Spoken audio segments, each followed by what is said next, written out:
mag-uumpisa na magtanong yung mahal na asawa tungkol sa inyong magiging anak. Pagdating ng araw ng pagbabasbas, malalaman ng mga diwani at diwano kung nananalaytay ba sa dugo ng bata ang lahi ni Almiro at kung tunay ba talaga itong Maharlika. Gusto ko pumunta ka sa lupa. Gusto ko makatiyak na talagang ikakasal si Lara sa iba. Mahal na mahal kita, Lara. Pero ngayon malinaw na ang lahat sa akin na hindi talaga tayo para sa isa't isa. Nangako kang hindi mo siya maaalala. Panahon na para magsimula ng bagong buhay. Ng bagong pag-ibig. Mahalin mo ako, Almiro. Patunayan mo sa akin na wala na si Lara sa buhay natin. Tutulungan kitang makalimutan siya.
Bawana, tagilid na tayo. Marami na nagtatanong sa akin tungkol sa sisidlan ng anak ninyo ni Almiro. Kung hindi tayo kikilos, hindi malalaunan, matutuklasan na ang ginawa na natin panloloko. Hindi mangyayari yun, Ogaina. Paano gusto mong mangyari? Anong balak mo? Sa pamamagitan ng kapangyarihan ko, lilikha ako ng isang mabangis na halimaw. Sasalakayin niya ang hardin ng mga uyayi. Wawasakin niya ang lahat ng sisidlan ng mga sanggol. Kabilang na ang sa amin ni Almiro. At kapag nawala na siya, wala na rin makakaalam na wala palang laman yung sisidlan ko.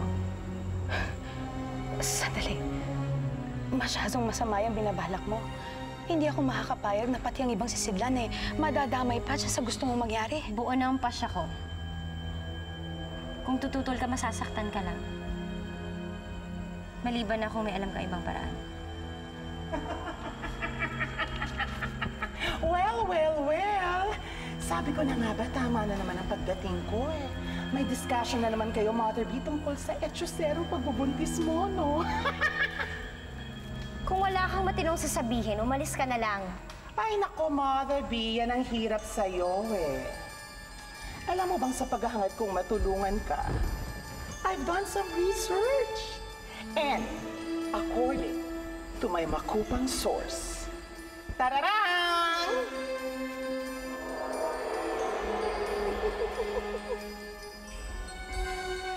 Nananadya ka ba? Ako naman. Mother, alam mo, wala kang bilib sa akin. Ba't ko naman gagawin sa'yo yun, no? Wala akong pakialam kung buntis si Lara. Matagal na siyang walang kaugnayan sa amin ni Almiro. Pero sandali, alam mo ba ang sikreto ng pagdadalang tao ni Lara? Ha? Kilala mo ba kung sino ang totoong ama ng dinadala niya?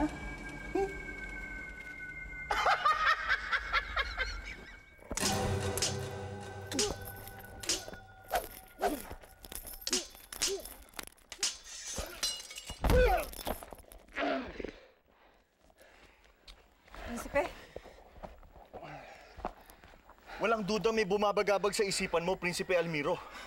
Kaya kita natalo. Kanina ka pa wala sa elemento mo. Nag-aalala lang ako sa magiging anak namin ni Bawana. Bakit naman, Prinsipe Almiro?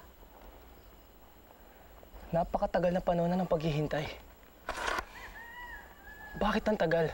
Bago isilang ang aming anak. Samantalang yun sa iba. Ilang linggo lang. Eh, hindi ba nga napaliwanag na sa inyo ni Ogayna ang dahilan? Iba ang sa inyo ni Bawana.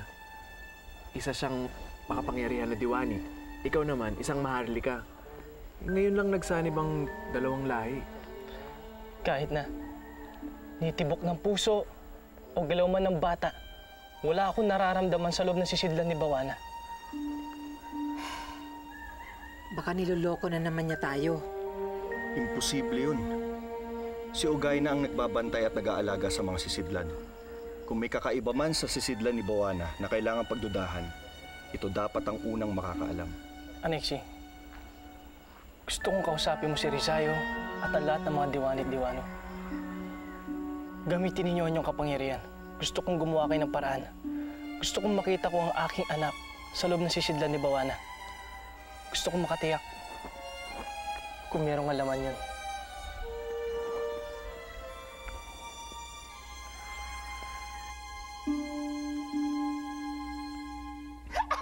Si Almiro?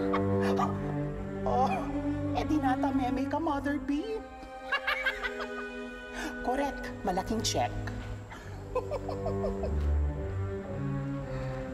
Oh, gagawa na ba ako ng paraan para malaglag yung batang pinagdadalang tao ni Lara? Gusto mo? Hindi, wag. Ang batang yun ang solusyon sa problema ko. Nananalay tayong dugo ni Almiro sa batang yun. Kailangan mapasa akin ang anak ni Almiro kay Lara.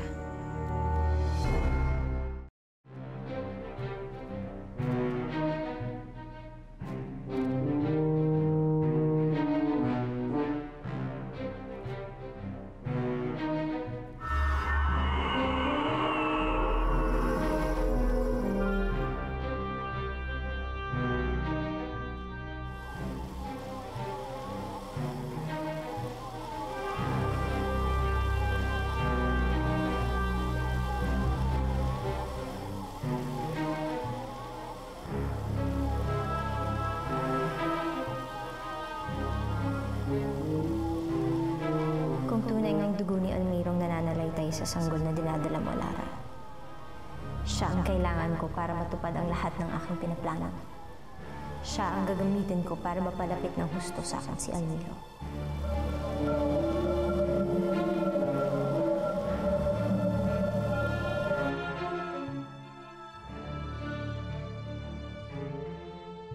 Prinsipe Almiro! May maganda kaming balita. May lunas na kami sa problema mo. Tama. Meron kaming naisip ni Anexi na paraan para malaman natin kung talagang may laman ang sisidlan ni Bawana at kung talagang nagsisinungaling siya. Mahusay, Rizayo at Anexi. Ngayon makakatiyak na ako kung merong ang buhay sa loob na ito. At ngayon mararamdaman ko na rin ang tibok ng puso ng aming anak sa loob ng sisidlan. Pero Prinsipe Almiro, hindi pa ba sapat yung sinabi ni Ogayna sa'yo? Hindi ako kumbinsido sa kanyang dahilan. Kailangan ko pa rin gawin to para maging panatag ang aking loob na hindi ako niloloko ni Bawana. Sana maintindihan ninyo. Oh, tara na. Puntahan na natin si Ogayna para magkabukingan na. Tara.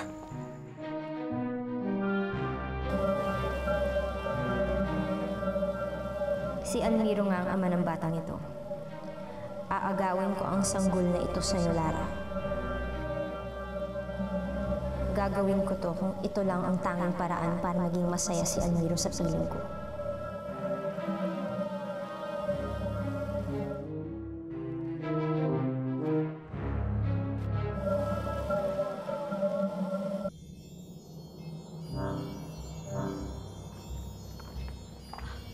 Prinsipe Almiro, Ogayna, nais ko sana makita ang loob ng sisidlan. mahal na prinsipe, pinauna ko na po sa inyo noon. Ipatatawag ko kayo kapag buo na ang sanggol sa loob ng sisidlan. Oo, alam ko yun, Ogayna.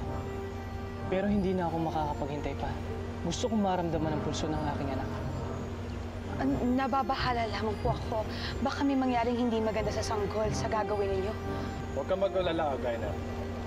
Dahil pinag-aralan namin ni Anexia ang mahikang ito. Hindi ito makaka-apekto sa sanggol at kahit hindi pa siya buo ay maririnig namin ang tibok ng kanyang puso. Correct. Kaya wala kang dapat na ikatakot. Relax ka lang dyan.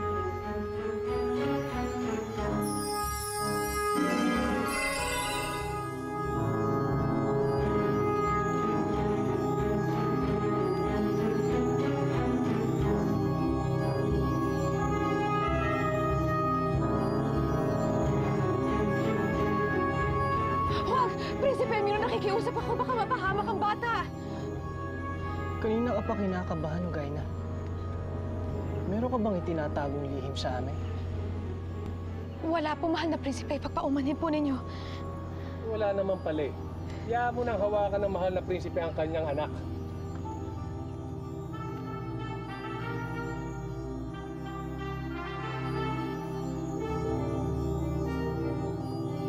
Anak ko, sana nandyan ka. Sana hindi nagsisinungaling sa akin ang iyong ina.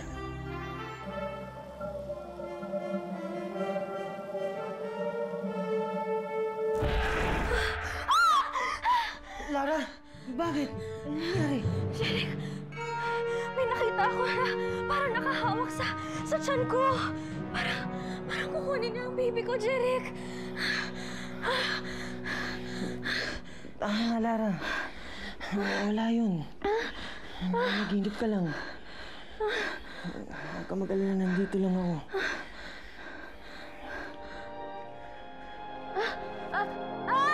Lara! Sakit!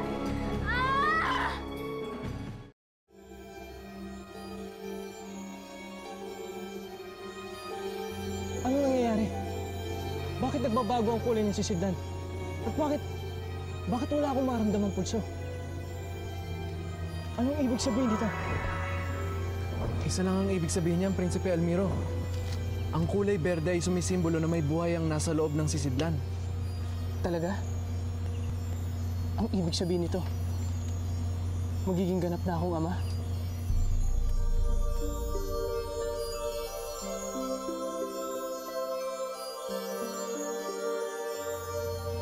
Diwani Ugayna, sa ibisa ng iyong kapangyarihan, gusto kong malaman kung munting prinsipe o prinsesa ang aming supling. Babae.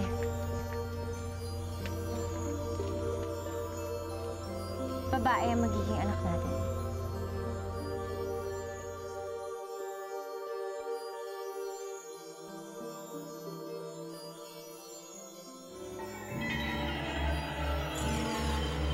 Jeric!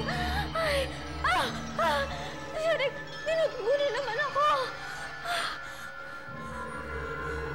Sandali, tatago sa ospital. Jeric! Ang baby ko! Baka mahulog ang baby ko!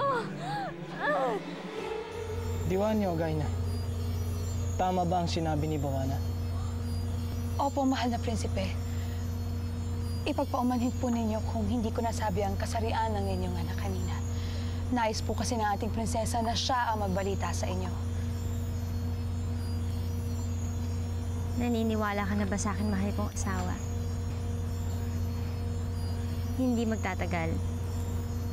Isisilang na ang ating napakagandang anak. Maghintay ka lang. Naninigurado lamang ako, Bawana.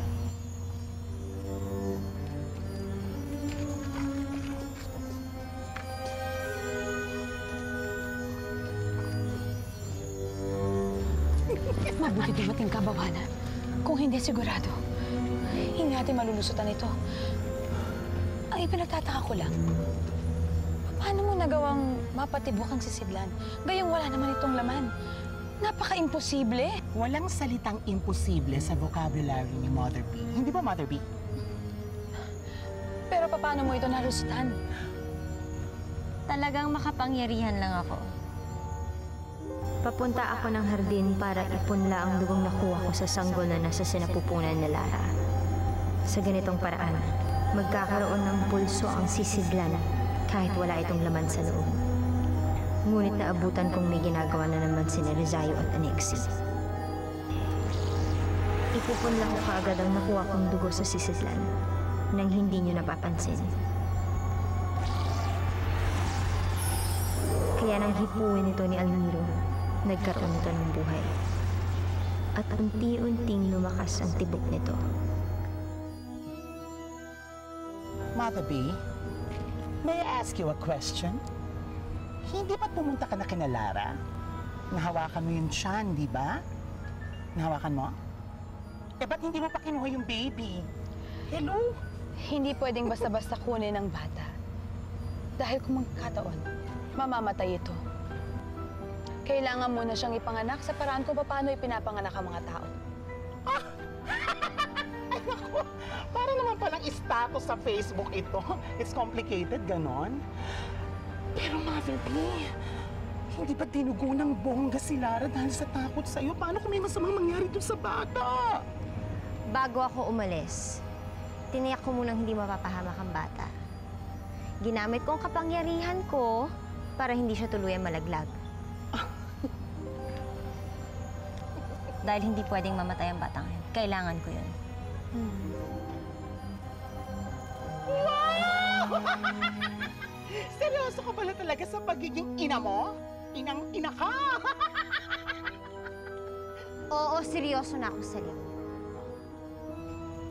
Gusto ko nang magkaroon kami ng sariling pamilya ni Almiro. Para mahalin na niya ako ng buong buo. At kahit kailangan ko pang agawin ang anak ng babaeng karibal ko sa puso ni Almiro, gagawin ko. Dahil kung mabibigo ako, gugunawin ko ang lahat ng may kinalaman kay Almiro.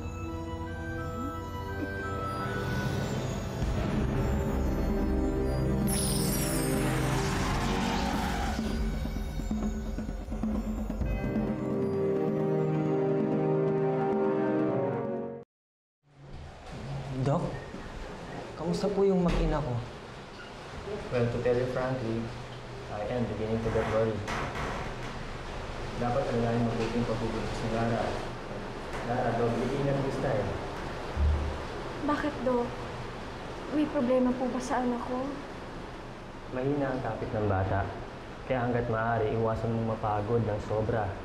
At hindi ka rin pwedeng nabibigla dahil duduguin ka. Alam niyo, mabuti na lang at for some miracle ay naagapan ito. But for now, I suggest you take a rest, Lara. Salamat po, Doc. Sige. Bibigyan ko kayo ng reseta for some vitamins at makakatulong to.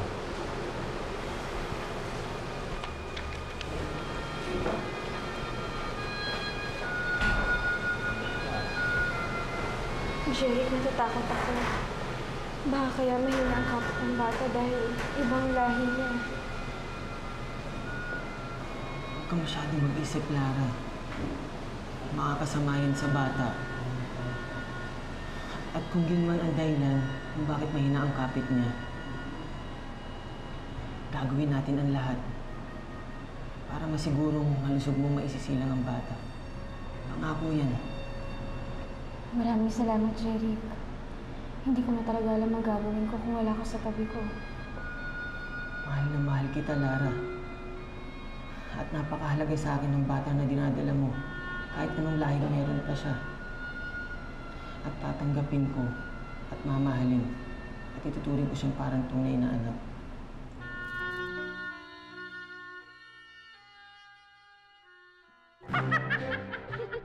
Ang ganda-ganda mo talaga, Mother B! Hoy, mga bata! Sino mga magulang ninyo? At bakit hindi kayo marunong gumalang sa asawa ng prinsipe? Patawad po, Bawana. Pero kahit kaming mga bata, hindi ka tanggap bilang isang prinsesa. Ano daw? Ano tong narinig ko na hindi nyo ginagalang si Prinsesa Bawana? Nagsasabi lamang po kami ng totoo, Prinsipe Almiro. Pero mali pa rin ang ginawa ninyo. Dapat ay gumagalang kayo sa mas nakakatanda sa inyo. Hindi ba't ito ang tinuturo sa atin ng ating mga magulang? Igalang ninyo si Prinsesa Bawana. Lalo na't isa na rin siyang prinsesa ng Paladino. Ipagpaumanhin niyo po ang aming nagawa, Prinsipe Almiro. Ayan, mababait naman pala mga bata. Bawana, mauna na muna kami. Sasamahan ko na muna itong mga bata.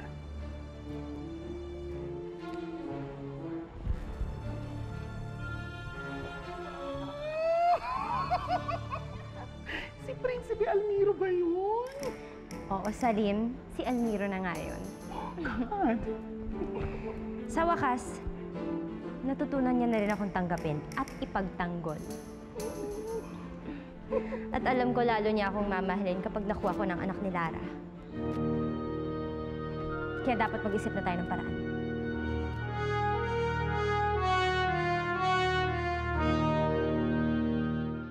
Inay, huwag po kayo mag-alala. Pauwi na rin po si Jeric. Tumawag po siya kani-kanina lang.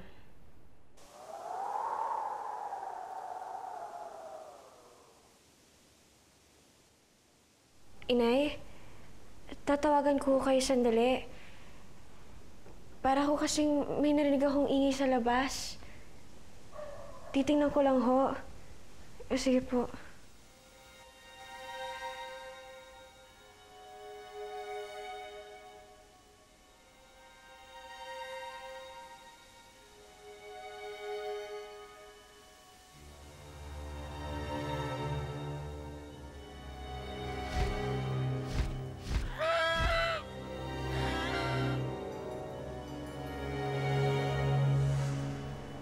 Sino yan?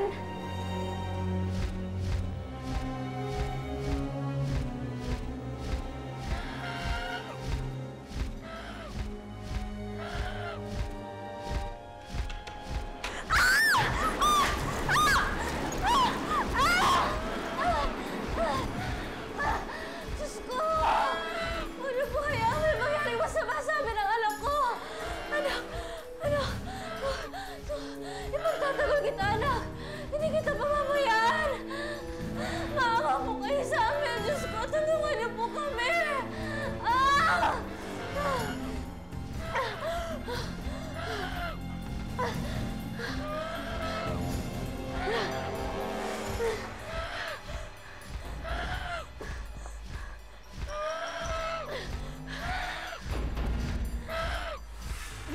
Layuan mo kami!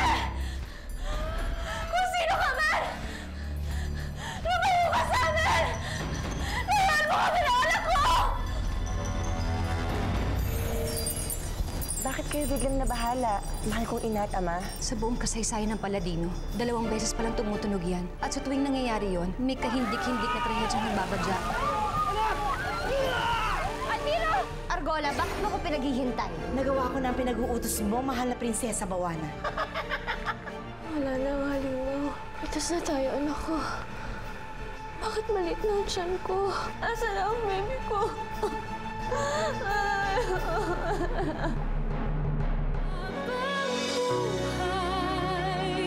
Pag-ibig kong inaalay, sa'yo lamang ibibigay. Tanging ikaw ang sinisigaw ng puso kong nagangad lamang sa'yo. Sa'yo natuto, sa'yo natuto. Sa kabila ng lahat, minahal mo ako. Inibig kung ano ako at hindi pilit pinago. Sa tulad kong aba, may nakalaan pa rin pala ng ngiti, kapalit ng mga pagdurusa. Bakit pagdating mo nga dito sa buhay ko, nawala na ang lahat ng mga takot ko? Ikaw na nga bang sagot sa aking mga dasal? Dahil sa'yo natutong magmahal.